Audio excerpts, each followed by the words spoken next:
अस्सलाम वालेकुम नाज़रीन, आप देख रहे हैं प्रोग्राम 7 से 8। मैं हूं किरण नाज। बचपन की एक नज़म आपको याद होगी, आज फिर से उसे पढ़ने का दिल चाह रहा है, लेकिन नए तरीके से। 11 पार्टियां घर से निकली, करने चली शिकार।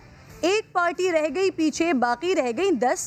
10 पार्टियां जोश में आके कहने लगी कि अब बहुत हो गया बस। नारे लगाए, अब हुकूमत घर जाएगी या होगी हमारा शिकार। जो ना मानी हुकूमत तो होगा लॉन्ग मार्च, इस्तीफ़ों की होगी यलगार। एक पार्टी को हो गया इख्तिलाफ, दूसरे ने दे दिया शो कॉज। देखते देखते हो गई दोनों पार्टियां नाराज, अब रह गई 8, अब कैसे होगा शिकार। जाएगी हुकूमत घर या शिकारी होंगे खुद शिकार। तो हो गई नाज़रीन ऑपोजिशन पर यलगार, एक दूसरे पर डील और ढील के मामलात से बात राहे जुदा होने तक पहुंच चुकी हैं। बिलावल ने तो इस्तीफ़ों का सियासी एटम बम पीडीएम पर ही दे मारा है। बाकी रही पीडीएम में अब मौलाना फजल रहमान और मरियम बीबी अकेले, जिनके पास खोने के लिए कुछ नहीं। और तारीख गवाह है नाज़रीन, पीपल्स पार्टी और मुस्लिम लीग नून कई बार सियासी मफादात के लिए इकट्ठे हुए हैं, लेकिन कभी ये दोस्ती मिलकर किसी मंजिल तक नहीं पहुंची। हमेशा उनके रास्ते में ही जुदा जुदा हो जाते हैं। 2018 में पाकिस्तान तहरीक इंसाफ ने मुख्तलिफ जमातों को जोड़कर कुंबा बनाया था भानुमती का, मेरा मतलब है विफाकी हुकूमत बनाई थी। घर चलना शुरू हुआ और मुखालिफ ग्रुप यानी ऑपोजिशन ने इस घर को तोड़ने के लिए एक और कुंबा बनाया। पीपल्स पार्टी, मुस्लिम लीग नून, मौलाना फजल रहमान, ANP, पश्तूनख्वा मिल्ली अवामी पार्टी और मज़ीद 6 जमातों के गठजोड़ से बन गई पीडीएम। 27 मुतालबात में आवाम का दर्द लेकर शहर शहर जलसे करने की ठानी, इस्तीफ़ों की बातें की, आर या पार के नारे लगाए, आवाम के दर्द में सियासी हरीफ बहन भाई तक बन गए।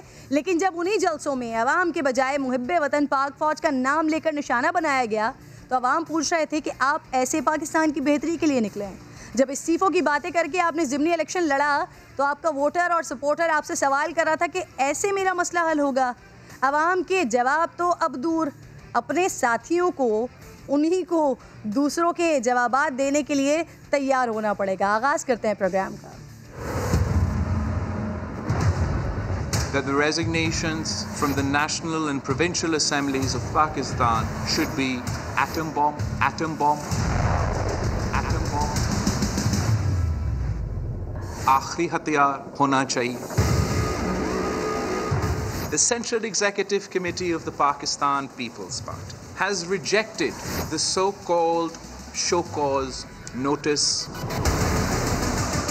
Pakistan People's Party Central Executive Committee has directed submit their resignations from these offices with immediate effect in protest to the attitude, conduct and action सियासत इज़्ज़त और बराबरी के साथ किया जाता है। Central Executive Committee demands unconditional apology to the Awami National Party and the Pakistan People's Party for this obnoxious conduct. Programme में आपको खुशामदीद कहूँगी नाज़रीन। पीडीएम का इत्तेहाद रेजा हो गया है। ANP के बाद पाकिस्तान पीपल्स पार्टी माइनस हो गई है, अलग हो गई है। बिलावल भुट्टो ने आज प्रेस कॉन्फ्रेंस में बड़ा वाज़ेह किया है, इत्तेहाद कायम रखना है आपको तो फिर आपको माफ़ी मांगनी पड़ेगी। कल बिलावल ने पीडीएम का जो शो कॉज नोटिस, जिसके ऊपर ये फिर फड्डा पड़ा है, वो नोटिस फाड़ दिया था और आज फिर प्रेस कॉन्फ्रेंस में पीडीएम के तमाम ओहदों से मुस्ताफ़ी होने का ऐलान कर दिया। कुछ सवालात भी हैं जो बिलावल की तरफ से उठाए गए। कह रहे हैं वो कि जब पीडीएम के एक्शन प्लान पर अमल नहीं हो रहा था तो फिर किसी को शो कॉज नोटिस क्यों नहीं दिया गया। पंजाब में सेनेट की 5 सीटें पीटीआई को दी गई तो कोई नोटिस क्यों नहीं दिया गया। नून लीग ने गिलगित बल्तिस्तान में अक़लियत में होते हुए कायदे हिज़्ब इख्तिलाफ़ का हक़ छीनने की कोशिश की है।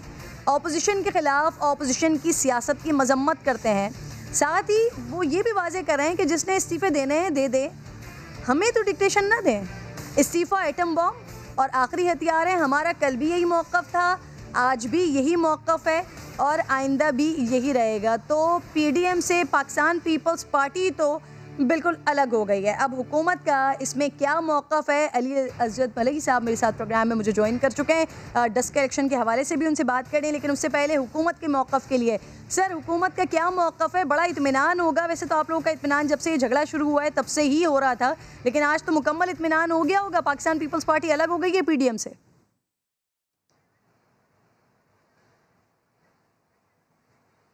जी बिस्मिल्लाहिर्रहमानिर्रहीम। ये it was on the cards जी, मेरे ख्याल से सिर्फ मैं नहीं बल्कि सारे पाकिस्तान को इस चीज़ की समझ थी, और जो सियासत को समझते हैं या थोड़ी बहुत सूझबूझ रखते हैं उनको ये बड़ा क्लियरली विजिबल था कि एक जमात जिसकी सूबे में हुकूमत है, उनका वज़ीर आला है, कैबिनेट है, और वो एक रीजन से ज़्यादा उसकी कोई बाकी सूबों में और कहीं रिप्रेजेंटेशन भी नहीं है, तो अगर वो इस्तीफ़ा दे भी दे और दोबारा नए जनरल इलेक्शन में भी जाए तो पीपल्स पार्टी इससे ज़्यादा क्या अचीव कर सकती है कि वो सूबा सिंध में अपना गवर्नमेंट बना ले।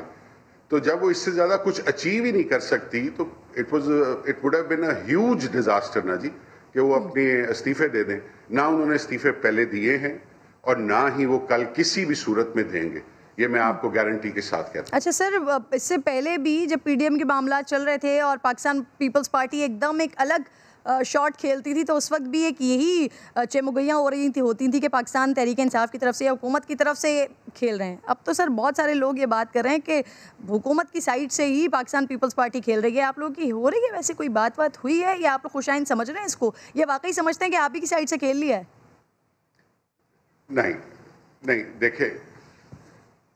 नहीं देखे मैं आपको अर्ज करता हूँ, क्या पंजाब में नून लीग ने डील करके अपने सेनेटर्स नहीं बनाए? क्या पीटीआई के साथ उन्होंने अरेंजमेंट नहीं की कि चलो ठीक है, अगर बन रहे हैं तो इलेक्शन की ज़रूरत ही नहीं है, हम कर लें?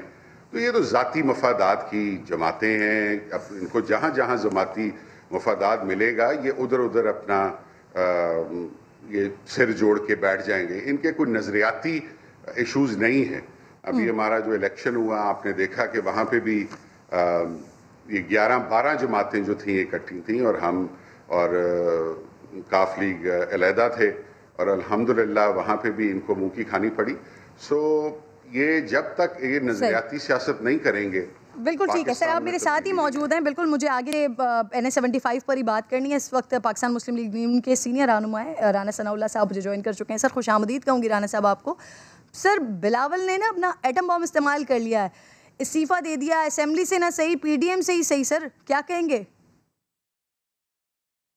देखें, पीपल्स पार्टी से जो गलती सरजद हुई है सेनेट के लीडर ऑफ द अपोजिशन के इंतखाब में हुकूमती इत्तेहाद के वोटों से अपोजिशन लीडर मुंतखब होने की, उसकी उनके पास कोई वजाहत नहीं है, कोई जवाब नहीं है।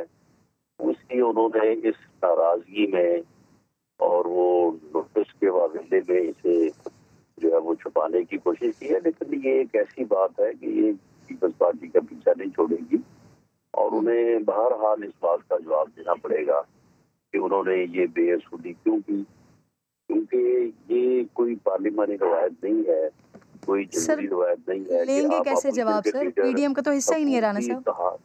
नहीं, ये देखें, ये जो ऐसी जो है वो मिस्टेक्स होती हैं, ये पीछा करती हैं, इनसे जान छुड़ानी मुश्किल हो जाती है, क्योंकि ये कोई रवायत नहीं है जमहूरी या पार्लियामानी कि आप बने अपोजिशन लीडर और वोट लें आप हुकूमती इत्तेहाद के। तो ये बहरहाल पीपल्स पार्टी ने मेरी नाकस राय में जो है ये एक गलत फैसला किया है। उन्हें ये गलत फैसला करने की बजाय इस गलती को विड्रॉ करना चाहिए था, इससे रजू करना चाहिए था। हालांकि यूसुफ रजा गिलानी साहब ने ऑफर भी की थी कि अगर आप पार्टी मुझे कहे तो मैं इस्तीफा देने को तैयार हूँ।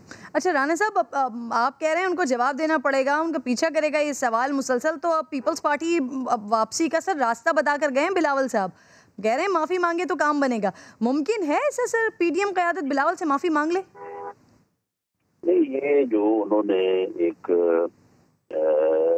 डिस्ट्रस्ट किया है, एक बात को जो है वो डैमेज किया है, तो इसके बाद जो है वो जब तक उस अमल से रजू नहीं करते जो उन्होंने बाप के वोट देके किया है, वो उस वक्त उनका यहाँ पीडीएम में फिर रहने का कोई जवाब नहीं बनता। राना साहब बड़ा क्लियरली कह के गए कि ये उनकी गलती थी, माफ़ी तो नहीं मांगी जाएगी। तो अब बिल्कुल नहीं लगता कि पाकिस्तान पीपल्स पार्टी और मुस्लिम लीग नून एक होंगे सर?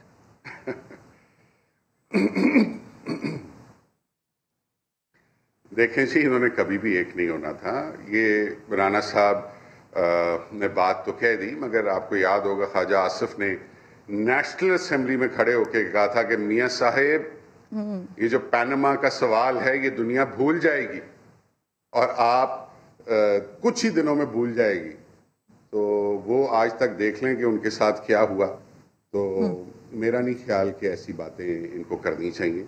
ये डिक्टेट करने की कोशिश कर रहे हैं पीपल्स पार्टी को, और पीपल्स पार्टी भी इक्वली पावरफुल जमात पास्ट में रही है। अभी की बात नहीं मैं कह रहा, पास्ट में रही है कि वो हमें जवाब दें और पीडीएम के फोरम में दें।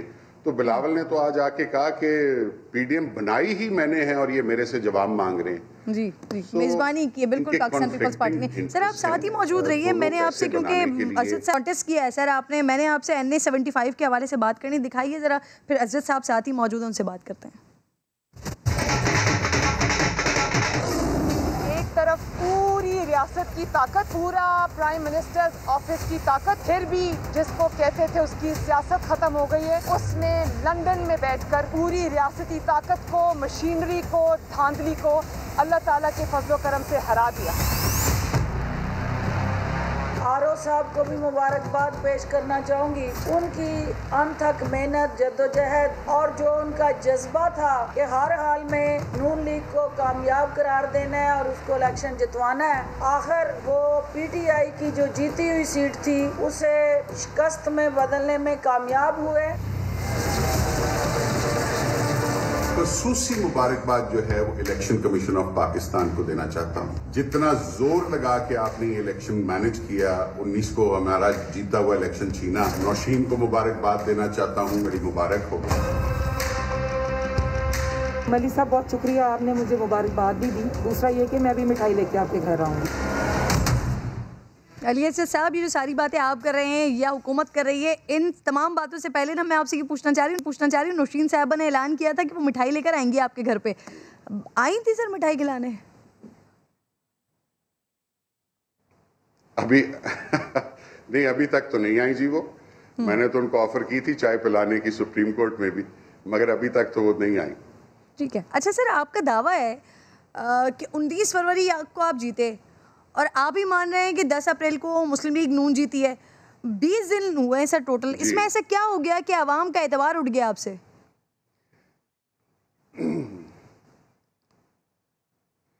आपने जी बड़ी खूबसूरत बात की है, क्योंकि मैं मौका भी ढूंढ रहा था, बल्कि मैं सोच रहा था कि मैं अपनी कोई वीडियो इस पे अपलोड करूं कि ऐसा क्या चमत्कार किया नून लीग ने कि 20 दिन के अंदर अंदर जो है उनकी जो हार थी वो जीत में बदल गई। तो कुछ अक्लमंद को इशारा काफ़ी होता है। एक इशारा मैं आपको ये करना चाहूँगा कि TLP ने 19 फरवरी को 28,000 वोट लिया NA 75 में, 28,000 वोट लिया। 10 अप्रैल को उनका वोट बैंक रह जाता है 8,000। वो 20,000 वोट कहाँ पे गया, ये अब आप खुद भी जज कर लें। 1-2 दिनों के अंदर मैं इसके ऊपर और भी बात करूँगा, मगर एक तो बात ये है। दूसरा, जो जितने पैसे यूज किए गए, जो नंगी फहाशी के आप कह लें कि पैसे इतने ज्यादा इस्तेमाल किए गए, सर इसको क्लियर करें प्लीज। TLP के साथ इत्तेहाद हो गया सर मुस्लिम लीग नून का? अली साहब, TLP के साथ इत्तेहाद हुआ मुस्लिम लीग नून का, या फिर TLP का वोट बैंक किसी ने चुरा कर मुस्लिम लीग नून के पलड़े में डाल दिया? इसको तो क्लियर करें।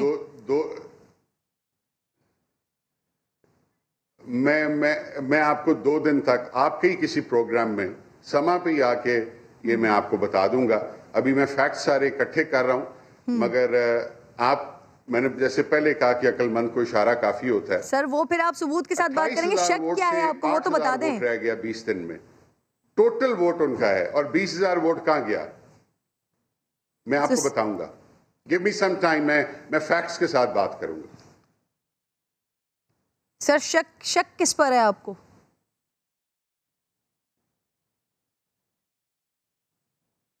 मैं दूसरी बात आपसे जरूर करना चाहूंगा, जो पैसों वाली बात है। अगर कोई इन्वेस्टिगेटिव जर्नलिज्म अगर कोई कर रहा है और मेरी कोई बात सुन रहा है, आपके बहुत सारे एंकर्स के अपने वो चैनल्स उन्होंने वो YouTube पे बनाए हुए हैं जहां पे आके वो बड़ी तनकीद भी करते हैं, कभी ठीक करते हैं, कभी गलत करते हैं, बट अगर वो मेरे हलके में जाएं, अब तमाम लोगों के पास रिजल्ट्स 19 फरवरी के भी हैं और 10 के भी हैं, और सिर्फ वो वहां पे जाके देखें कि 19 फरवरी को जो मेरे जहां से मैं भरपूर तरीके से जीता था, वहां की जो हमारी लीडें कम हुई हैं वो किस वजह से हुई हैं, ये उन गांव में जाके तहकीक करें।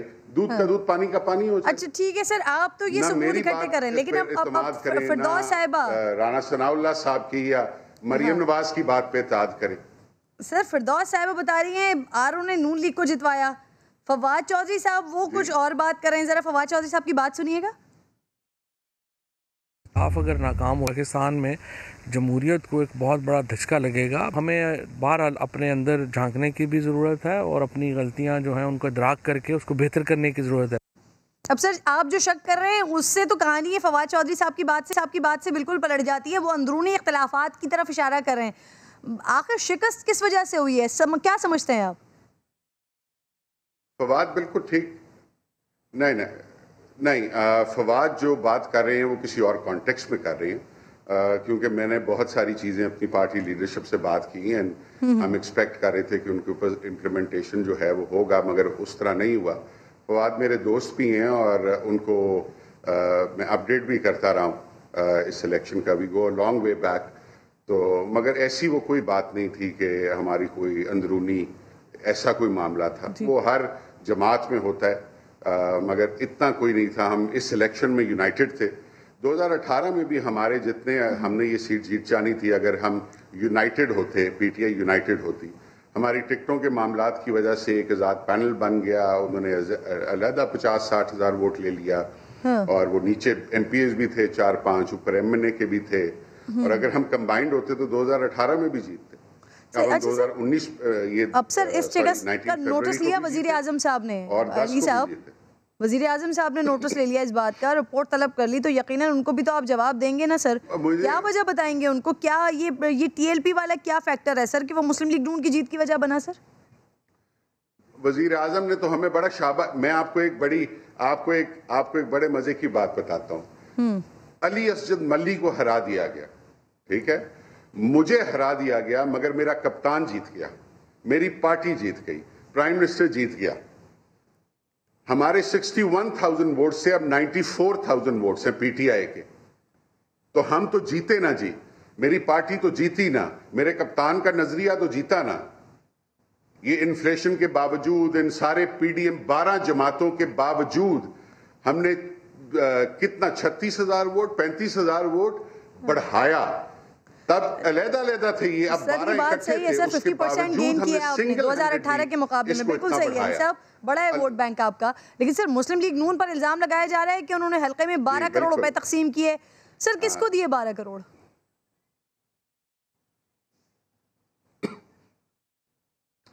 बिल्कुल तकसीम किए जी, मुझे तो ऑब्वियसली नहीं दिए, ये तो बड़ा नाइव क्वेश्चन है आपका, मुझे तो नहीं दिए।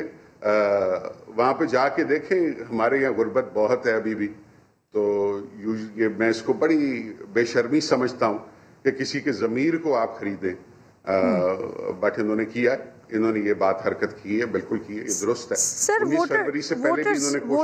मैं जो समझ पा रही हूँ आपकी बात से, ये 12 करोड़ रुपए वोटर्स को सर कैश पैसे दिए गए हैं, कैश पैसों के जरिए उनसे जो है वो वोट लिया गया है, आप ये कह रहे हैं अली साहब? जी बिल्कुल दिए गए, बिल्कुल दिए गए, बिल्कुल दिए गए जी, बिल्कुल दिए गए। सर आपने कोई कंप्लेन की है इसकी? सर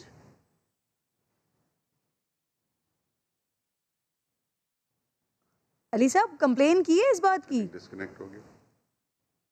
आपको मेरी आवाज आ रही है?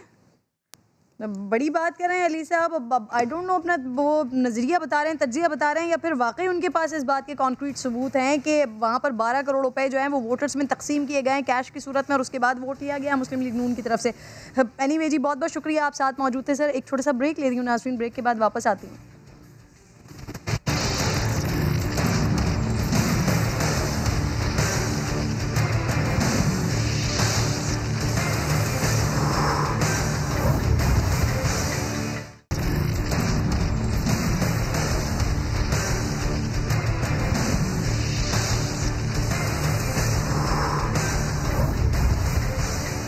MA जिन्ना रोड पर मोहम्मद अली हफीज़ हैं साथ मेरे। अली, ज़रा वहाँ की सिचुएशन बताइए, पावर हाउस पर कहाँ पर हैं आप? जी बिल्कुल, इस वक्त मौजूद है नागन चुरंगी पर, जो रास्ता सरजानी से आ रहा है नागन चुरंगी के लिए। इस वक्त यहाँ पर जो है सड़क पर टायर जलाकर जो है सड़क को ब्लॉक कर दिया गया है। अगर कैमरामैन शायद रोज दिखाएंगे आपको, पुलिस की भारी नफरी जो है यहाँ पर पहुँच चुकी है, पुलिस मौजूद है ताकि कोई जो है नाखुशगवार वाक़या, कोई बड़ा नाखुशगवार वाक़या पेश ना आए। इस वक्त जो है सड़क पर जो है टायर जल रहे हैं, आपको कैमरामैन शायद रोज दिखाएंगे। टायर जो है इस वक्त भी जो है उनमें आग लगी हुई है, टायर नजर आतिश है। अहम सड़क है यहाँ से जो है 4 के चुरंगी से जो रास्ता जाता है नागन चुरंगी के लिए, अहम तरीन सड़क है। इस वक्त बदतरीन ट्रैफिक जाम जो है वो होना शुरू हो गया इतराफ में, क्योंकि एक मरकजी शाहरा जो है बंद है। पुलिस मौजूद है, अभी तक जो है यहाँ पर सूरत कंट्रोल करने की कोशिश की जा रही है। जी, अब वो MA जिन्ना रोड हो, ये पावर हाउस हो, पूरा कराची, और फिर कराची सिर्फ कराची नहीं, कराची से लेकर लाहौर तक अब यही हाल हुआ हुआ है।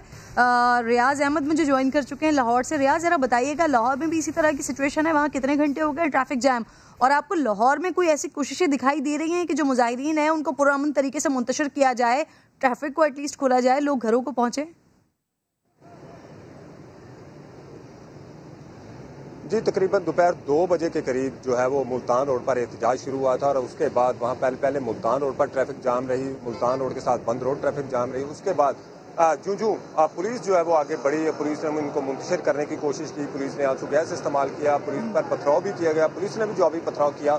उसके बाद जो मुजाहिरीन थे वो आगे बढ़ते गए, और इस दौरान पुलिस जो है वो पीछे हटती गई। अब वक्त ये है कि पुलिस कोई भी नहीं है यहाँ पर, और तमाम शाहराहें जहाँ मुल्तान रोड पर जितने भी जो लिंक रोड है वो भी इस वक्त बंद हैं। मैं कैमरामैन को कहूँगा वो आपको दिखाएगा, इक्का दुक्का गाड़ी, वो गाड़ियाँ जो गली मोहल्लों से निकल रही हैं, वो लोग जो मजबूरन किसी और जगह जाना है वो है। बाकी तमाम जगहों पर ये देखें आप, ट्रैफिक बिल्कुल जाम है। इसी तरह दीगर रोड पर यही सूरत हाल है। 32 पॉइंट्स ऐसे हैं जो अभी तक ट्रैफिक, जो सिटी ऑफ लाहौर है उनका ये कहना है, लाहौर के 32 पॉइंट्स हैं जहाँ पर ट्रैफिक इसी तरह ब्लॉक है, या वहाँ पर ट्रैफिक का दबाव ज्यादा है, जिसकी वजह ट्रैफिक बहुत स्लो है। जो मुजाहिरीन है वो अभी वहाँ पर मौजूद हैं। आपने कहा पथराव भी हुआ है, खुदा ना खास्ता पुलिस में से या मुजाहिरीन में से रियाज कोई जख्मी तो नहीं हुआ है? जी, पुलिस को हमने देखा है, 1-2 पुलिस एहलकार जो थे उनके चेहरे पर पत्थर लगे थे, जिसकी वजह से वो पुलिस एहलकार जख्मी हुए। कुछ पुलिस एहलकार आंसू गैस की वजह से उनकी तबीयत कुछ खराब हुई तो वो भी पीछे हटे। ठीक है, लेकिन मुजाहिरीन का सही पता नहीं चला। पथराव हुआ तो ऑब्वियसली पुलिस वाले जो हैं वहाँ पर मौजूद क्लियर करने के लिए वो भी जख्मी हुए हैं, मुजाहिरीन की जानिब से किया गया, पुलिस की तरफ से भी जवाबी किया गया। लेकिन यहाँ पर सिचुएशन अब इतनी ज़्यादा बिगड़ रही है कि पाकिस्तान चौक पर जो शदीद ट्रैफिक जाम हुआ, और इसी ट्रैफिक हादसे में जख्मी होने वाली खातून को अस्पताल ले जाने वाले एम्बुलेंस भी ये ट्रैफिक जैम में फंसी हुई है। अहमद रहमान है साथ मेरे। अहमद, ज़रा बताइएगा, किसी तरह की कोई तदबीर नहीं बन पा रही कि एम्बुलेंस ही निकल जाए वहाँ से? जी बिल्कुल, इस वक्त हम पाकिस्तान चौक के करीब जो है वो मौजूद हैं, और यहाँ पर आप देख सकते हैं कि ट्रैफिक की बदतरीन सूरत हाल है। गुज़िश्ता कई घंटों से यहाँ पर हम ट्रैफिक जैम देख रहे हैं। इस वक्त एक ED की एम्बुलेंस है जो इस वक्त ट्रैफिक जैम में फंसी हुई है। अब पेशेंट इनके साथ मौजूद है, बुरानी अस्पताल ये जाना चाहते हैं जो निजी अस्पताल करीबी है, लेकिन ये नहीं जा पा रहे हैं। इनसे पूछते हैं, सर क्या नाम है पेशेंट का, थोड़ा सा आप हमें बताइएगा। रखी नाम। क्या हुआ है, कितनी देर से आप लोग फंसे हुए हैं ट्रैफिक जैम में? हमें 2 घंटे हो गए। 2 घंटे हो गए। आप कहाँ से निकले थे? भैंस कॉलोनी से। कितना ट्रैफिक जाम मिला रास्ते में? बहुत। आप बताइएगा सर, आप बताइएगा। पूरा भाईजान इस टाइम जो है शाहरा फैसल पूरा जाम हुआ हुआ है। एयरपोर्ट से, गुलिस्तान जौहर से घूम के, डालमिया से घूमते हुए मैं जो है ये पूरा तिब्बत सेंटर से घूमते हुए मैं पहुंचा, और इमरजेंसी भी है कि जा नहीं पा रहा हूँ मैं, और आपके सामने अभी तक। आज देखिए, खातून मरीजा इस एम्बुलेंस में मौजूद है, इमरजेंसी की सिचुएशन है, लेकिन रास्ते पूरे ब्लॉक हैं, जिसकी वजह से लोग न सिर्फ अपने मरीजों को जो है वो। बहुत शुक्रिया अहमद, आप साथ मौजूद थे। तो जो लोग अपने दफातर से या घरों से निकल रहे हैं वो जरा तवक्कुफ के बाद निकलें, और जो रास्तों में फंसे हुए अल्लाह उन्हें खैर खैरियत से घर पहुंचाए। ब्रेक ले रही हूँ एक छोटा सा, ब्रेक के बाद वापस आऊंगी तो NA 249 जहाँ पर होने जा रहा है इलेक्शन 29 अप्रैल को, वहाँ की सिचुएशन क्या है दिखाऊंगी आपको ब्रेक के बाद।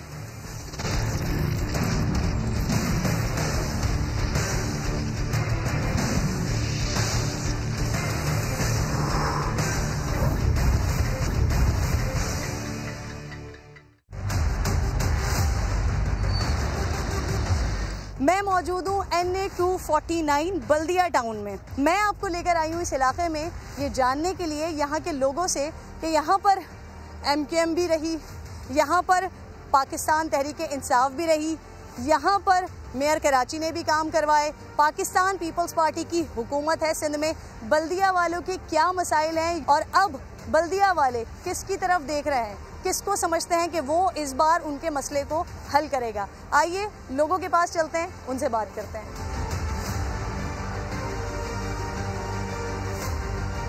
बल्दिया टाउन के रिहायशी भाई मेरे साथ मौजूद हैं। टैंकर खरीदने आए थे आप? जी मैडम। कितने का टैंकर खरीदते हैं? मैडम ये सिंगल टैंकर मेरे ख्याल में 1800 रुपए का और डबल टैंकर इसका डबल हो गया 3600 रुपए का। अच्छा, ये तो हुकूमत के वो नर्ख है ना, जो 3000 गैलन का पैसे बढ़ गए 2300 रुपए हो गया है 1800 रुपए से। तो आपको वैसे कितने का? 3 दिन है, 3 दिन तो ये हाइड्रेंट खुला हुआ होता है, अभी तो बंद है। इसके अलावा भी दीगर जगह से पानी जी, पानी फिर वहाँ से क्रश प्लांट से मंगवाना पड़ता है या सखियासन से मंगवाना पड़ता है, तो वहाँ से कम से कम हमें 3500-4000 का टैंकर पड़ता है। हमें मुस्तफ़ा कमाल के दौर को नहीं भूलना चाहिए, उसके दौर में कम से कम हमें पानी मिलता था। फैसल वाडा साहब ने सिर्फ बातें की हैं, कचरे पे तस्वीरें खिंचवाई हैं, उसके अलावा कोई काम एक्सपायर्ड नहीं किया।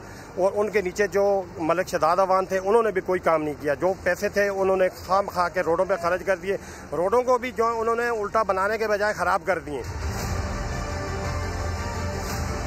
सबसे बड़े मसाइल क्या हैं आपके शहर में? वैसे मुझे तो मसला ही मसला दिखाई। बुनियादी मसाइल तो पानी का है, दूसरा बुनियादी मसाइल यहाँ की सड़कें सारी टूटी हुई हैं, रास्ते सारे सही नहीं है, हमें आने जाने में बहुत प्रॉब्लम होती है। मुझे तो ऐसा महसूस हो रहा है कि मैं कराची नहीं, शायद किसी कस्बे में या किसी देहात वगैरह में आ गई हूँ। इसकी सड़कें और इसका बुरा देख रहे हैं ना, सड़कें देख रहे हैं, कच्ची सड़कें जैसे देहात में मारे हैं। फैसल वाडा साहब ने काम किया जी, कुछ काम करवाया है उन्होंने। क्या 3 काम जरा बताएं उनके? एक तो पानी का सेवरेज का लाइन उन्होंने काम करवाया, दूसरा ये रोड वगैरह बना। सेवरेज का मसला हल हो गया है यहाँ पे? कर रहे हैं, कुछ हल हो गया है, कुछ बाकी है। गटर लाइन है वो खुद खुलवाओ भंगी बुलवा के। ये रोड है, ये रोड सरकारी रोड है, ये इसका आप हाल देखो। आपको किसी से उम्मीद है? हमें तो सिर्फ इमरान खान से ही उम्मीद है। वोट किसको देंगे 29 तारीख? हम इंशाल्लाह इमरान खान को ही वोट देंगे। बल्दिया की आवाम के साथ हमेशा से यहाँ पर आने के वादे दावे जरूर किए गए। क्यातें यहाँ पर उतरी हैं, मियाँ शहबाज शरीफ पहले थे, फैसल वाडा यहाँ से जीते थे, लेकिन कुछ नहीं हो सका। इस सवाल से हम ये कहेंगे यहाँ पर पानी का बहुत बड़ा इशू है। यहाँ के मेगा मंसूबों में जो बल्दिया स्पोर्ट्स कम्प्लेक्स है वो तातुल का शिकार है मुसलसल। यहाँ पर जो अपना कार्डिक हॉस्पिटल है वो देखें नहीं मुकम्मल हो सका। यहाँ पूरे इस 249 के अंदर एक भी सरकारी हॉस्पिटल नहीं है। कोई काम नहीं करवाया फैसल वाडा साहब ने, सिर्फ और सिर्फ दावे नारे वादे खोखले नारे और कुछ भी नहीं किया। वैसे ये सिंध हुकूमत का काम है, क्योंकि सिंध हुकूमत है यहाँ पर, उनसे भी कोई उम्मीद नहीं, उन्होंने भी कुछ नहीं करा। नहीं, सिंध हुकूमत ने भी कोई काम नहीं करवाया। यहाँ इलाके के अंदर टोटल लैंड माफिया भी चल रहा है, काम कब्जे भी चल रहे हैं, हर जगह पर यही आलम है।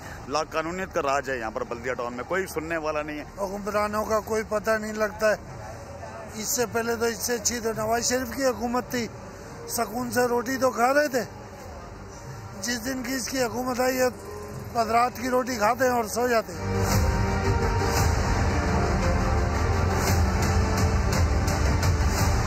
NA 249 जी, यहाँ पर पिछले 2.5 साल से फैसल वाडा साहब MNA थे। अब तमाम की तमाम जमातों के लोग हैं, वो कोशिश कर रहे हैं कि ये वाली कुर्सी उनको मिल जाए, लेकिन 12 साल से जो मसाइल है ना वो वहीं के वहीं हैं।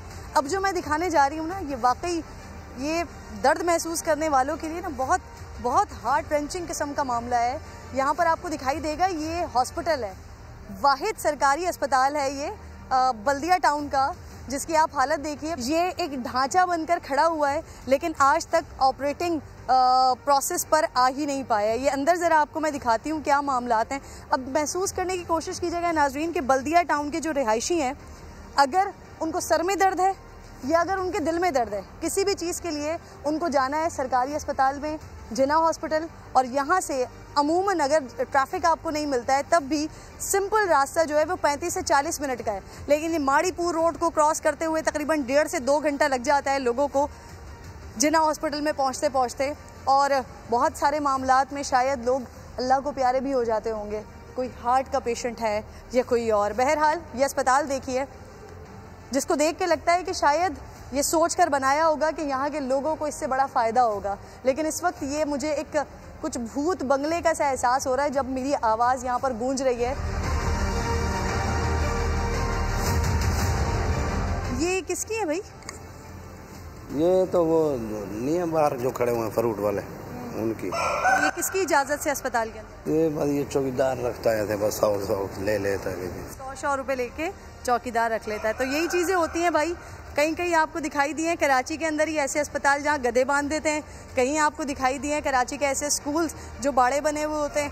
ये एक और कराची का अस्पताल है, बल्दिया टाउन का अस्पताल है, एक वाहिद सरकारी अस्पताल है कि जहाँ पर मरीज़ों के लिए तो ये आज तक इस हालत में ही नहीं आया कि यहाँ पर मरीज़ों का इलाज हो सके, लेकिन मुर्गे यहाँ पर ज़रूर हैं। ये सामने पेटियाँ आपको दिखाई दे रही हैं जो चौकीदार अपने गुजर बसर के लिए, और जाहिर सी बात है जब कोई और यहाँ पर नहीं है तो फिर यही काम करवा लें 100-200 रुपए में। बल्दिया टाउन के उस ग्राउंड के अंदर मैं मौजूद हूँ। शायद ही कराची में इससे बड़ा कोई ग्राउंड मौजूद हो, इनडोर और आउटडोर दोनों का ये इतना बड़ा ग्राउंड है। आए ज़रा मैं इसको अंदर से भी आपको हालत दिखाती हूँ।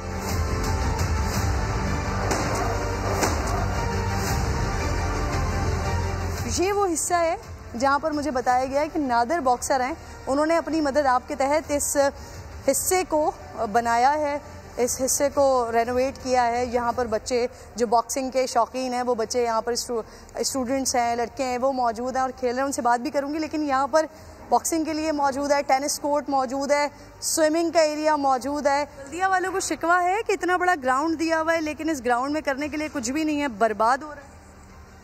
हाँ, एक तरह से देखा जाए तो स्पोर्ट्समैन को डेफिनेटली शिकवा है, क्योंकि जो बॉक्सिंग के लवर हैं या क्रिकेट के हैं, यहाँ पे जनरेटर पड़ा हुआ था वो ख़राब हो गया, जो लाइटें वगैरह लगी हुई थी, पोल लगे हुए थे, सारे ख़राब हो गए, कोई चोर उठा के ले गया इस तरह से, तो बहुत बड़ा नुकसान। किससे उम्मीद है, कौन ये सब कुछ आप लोगों के लिए सही कर सकता है?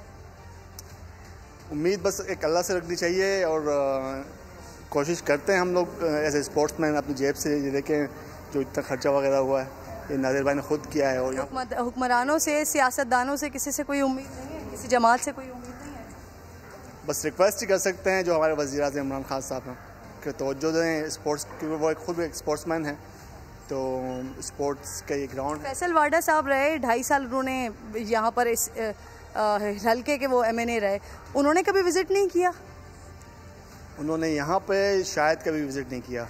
उन्होंने जब वो यहाँ पे MNA बन रहे थे, इलेक्शन हो रहा था, तो ये कह रहे थे कि मैंने यहाँ पे शिफ्ट हो गया हूँ और मैं बल्दिया में रहूँगा, और एक कचरा था उसमें कुर्सी लगा के उन्होंने एक इंटरव्यू दिया था कि अब मैं ये देख कचरे में बैठा हुआ हूँ।